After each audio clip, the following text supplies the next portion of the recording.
Welcome to my respectable listeners and viewers. उम्मीद करता हूँ आप सब लोग अल्लाह ताला की रहमत से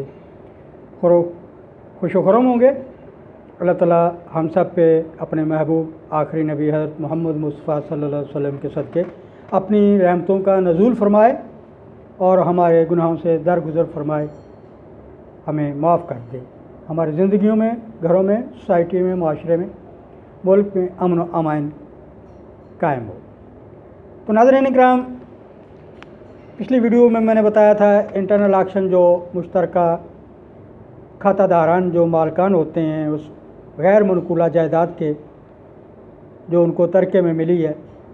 विरासत में मिली है,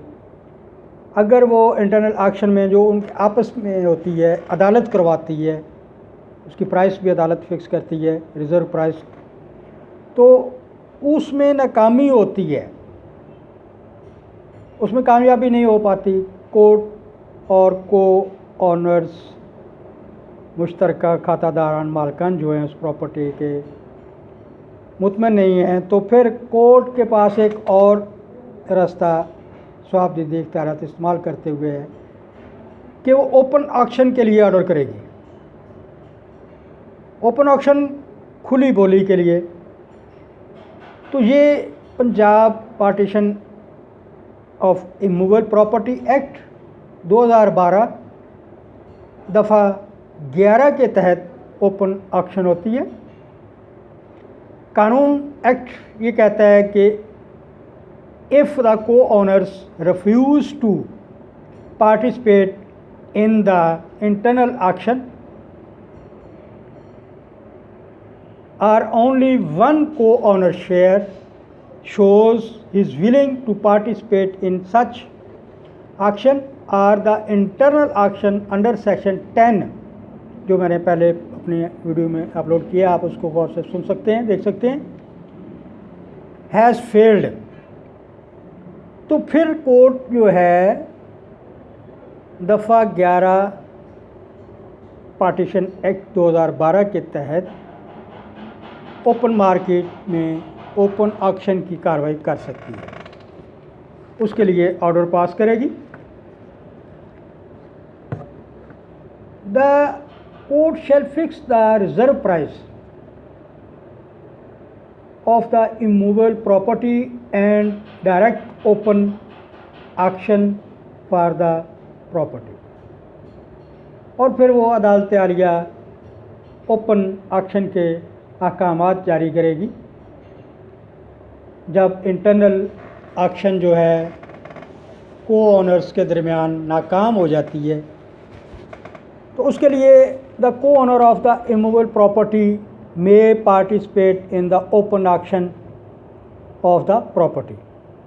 वो जो को ऑनर्स हैं, मुश्तरका मालकान हैं, खातादारान हैं उस इमूवेबल प्रॉपर्टी के जिसकी पार्टीशन होनी है, बंटवारा होना है, तो वो भी उसमें हिस्सा ले सकते हैं। Number 3, the court shall appoint a court auctioneer for conducting the open auction and fix fees of court auctioneer to be paid by the co owners in proportion to their respective shares in the immovable property open auction. Number 3, ये दफ़ा 11 यानी 11 कहता है कि फिर अदालत जो है वो कोर्ट की तरफ से एक बंदा मुकर्रर करेगी, ऑक्शनर मुकर्रर करेगी, जो इस तमाम कार्रवाई को मैनेज करेगा, और उसकी फ़ीस जो है वो अदालत आर्डर करेगी उन मुश्तरका मालकान को कि अपने अपने रिस्पेक्टिव यानी कि अपने अपने हिस्से के मुताबिक उसकी फ़ीस जो है, जो टोटल अदालत फ़िक्स करती है, वो फ़ीस उन को ऑनर्स में तकसीम हो के वो उसको अदा करें। उसके बाद आता है the court auctioneer shall submit in the court and auction plan. वो फिर जो कोर्ट ऑक्शनर जो मुकर्रर होता है अदालत आलिया की तरफ से, वो अपना प्लान मंसूबा जो है तो किस तरह इसको मैनेज करेगा, वो फिर अपनी रिपोर्ट और वो प्लान जो है इन the form of a public notice which shall include detailed specifications of the immovable property, the time, date and place of open auction and the amount of bid security for participating in open auction। वो auctioneer जो है वो फिर सारा plan भी अदालत को बताएगा और उसके मुताबिक कब, कहाँ, किस वक्त और किस बोली, बेट बोली जो इब्तदाई उसके लिए डिपॉजिट मनी के तौर पर होगी वो कितनी होगी, ये सारा चीज़ें वो अदालत आलिया के सामने रखेगा जज के। और वो जज साहब जब समझती है कि ये ठीक है, उसको अप्रूव कर देती है या रिजेक्ट कर देती है या उसमें कुछ चेंज कर सकती है वो अदालत आलिया। वो जज साहब अपनी रिकमेंडेशन के मुताबिक अगर वो सेटिस्फाइड है दैन ओके, अगर वो उसमें समझती है कि नहीं इसमें तब्दीली की जाए इस प्लान में जो ओपन ऑक्शन के लिए किया जा रहा है, पार्टीशन के लिए, तो वो उसको ऑर्डर करती है। उसके बाद फिर अदालत जो है वो उस ऑक्शनर्स को पब्लिकेशन न्यूज़पेपर में वो इश्तहार ऑक्शन का देने के लिए ऑर्डर करती है। तो नंबर 5 है the court auctioneer shall conduct open auction under the auction plan approved and published by the court and direct the highest bidder to deposit. जब कोर्ट उस प्लान को ऑक्शन, ओपन ऑक्शन प्लान को approve कर देती है तो फिर वो ऑक्शनर जो है उसकी पब्लिकेशन को, अमल को मुकम्मल करता है, वो अखबार में देता है, न्यूज़पेपर में देता है। तो उसके बाद जो हाईएस्ट बोली देने वाला बंदा होगा वो को ऑनर में से भी हो सकता है, आवाम में से भी हो सकता है, उसकी बोली को वो रकम ऑक्शन की जो ओपन ऑक्शन में हुई है वो जमा करवाने का कहेगा, उसको हदायत देगा। Ernest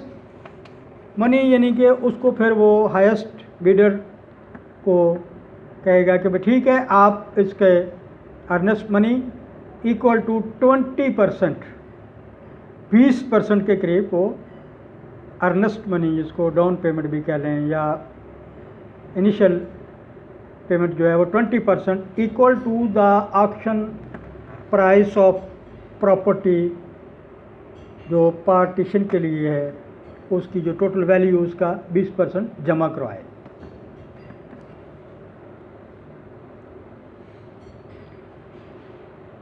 immediately on the close of bidding,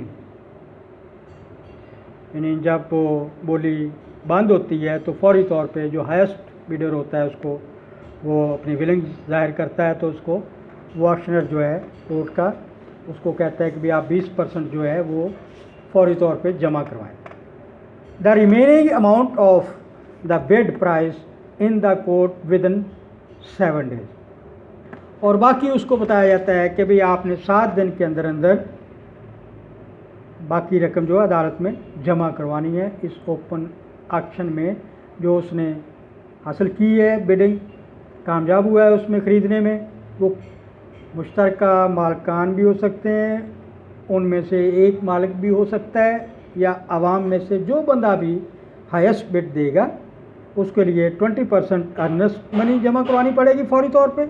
और 1 हफ्ते के अंदर अंदर विद इन 7 days बाकी टोटल वैल्यू जमा करवानी होगी as per the law act of immovable property partition act 2012। The court auctioneer shall maintain the record of the auction proceedings. Court auctioneer जो है वो सारी अदालती कार्रवाइयों को इस ओपन ऑक्शन मार्केट बिडिंग में उस रिकॉर्ड को मेंटेन करेगा and return the bid security to unsuccessful bidders, और जो उसमें रह गए, नाकाम हो गए, जो उसको ख़रीद नहीं सके, तो उनकी जो बिड प्राइस होगी, जो सिक्योरिटी होती है, वो उनको वापस कर दी जाएगी। But shall adjust the bid security of the highest bidder in the bid price. मगर जो हाईएस्ट ऑक्शन देने वाला है बंदा, बिडर है, उसकी जो बिड सिक्योरिटी होगी वो उसकी उसी टोटल अमाउंट में एडजस्ट कर ली जाएगी। 20% अर्नेस्ट मनी, बाकी उसकी बिड सिक्योरिटी जो उस ओपन ऑक्शन में कामयाब हुआ है उसको ख़रीदने में, और उसकी टोटल प्राइस उसको अकाउंट फॉर किया जाएगा।